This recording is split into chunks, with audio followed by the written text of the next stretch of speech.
અલે અત્યારે ચમ ખરા બપોરે ઝાડ ઉપર ચડીને બેઠા હો? અલે હોમાં જો પેલી પપ્પાની પરી એક્ટિવા લઈને આવે હ.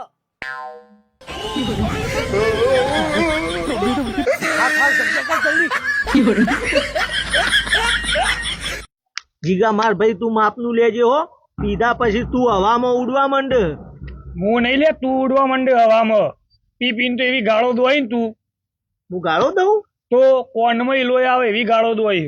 શું વાત કરે? કોઈ વાંધો નહીં, કોનમાં રૂ ગાલીને બેસ, બાકી પીવામાં તો આવશે જ. અલે આવું કરવા બેઠો, આવું કર્યું તું ખબર નહીં પડતી તને? તારા બાપાએ કાળી મજૂરી કરી કરી તમને આ માટે બનાયા? અલ્યા કોલેજોની સ્કૂલોની ફી ભરી ભરીને આવડા મોટા કર્યા, આટલા લાયકાત બનાયા, અને તમે આ નાલાયક થઈને આવો કામ કરો? તમારા લાજ શરમ જેવું શક નહીં? અલ્યા તને ખબર નહીં આ હું હ? તમે જે આ ધંધો કરવા બેઠા ને આ બધું કરવા બેઠા હો ને, આ તો ઘણાનો ઘર બરબાદ કરીને બેઠા. પણ તમને આ મગજમાં નહીં આવા, તમારા જવાનીના જોશમાં તમે બધું પાયમાલ કરીને બેઠો. અસલ નોકરી કરો, ધંધો કરો, મોજ કરો લ્યા, જીવો. પણ તમે આ હું લઈને બેઠા, તમને ખબર? આ દારૂ જેટલાનો ઘર બરબાદ કરી નાખ્યો, જેટલાનો બૈરો રિહાઈ જતો રહ્યો, જેટલાનો બૈરો રેલવે પાટામાં પડી મરી ગયો.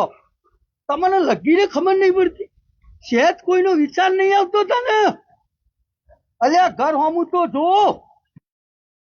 અલ્યા આ દારૂથી તો શરીર ખરાબ થાય, કિડનીઓ અને લીવર ને બધું ફેલ થઈ જાય. અને આ પીન તો તમે દવાખાનાનો ઘર કરશો, ખર્ચા તમને મારી નાખી. તમને ખબર નહીં પડતી આ વસ્તુ શું હોય? આવું કરશો તો પહેણવાની જરૂર જ નહીં પડે. ચમ જવાનીમાં જ મરી જશો. અને કોણ છોડી આલશે? આ પહેલી છેલ્લી વાર કહું હું, આજ પછી કહું નહીં. મારાથી બીજો કોઈ ગુંડો નહીં હોય.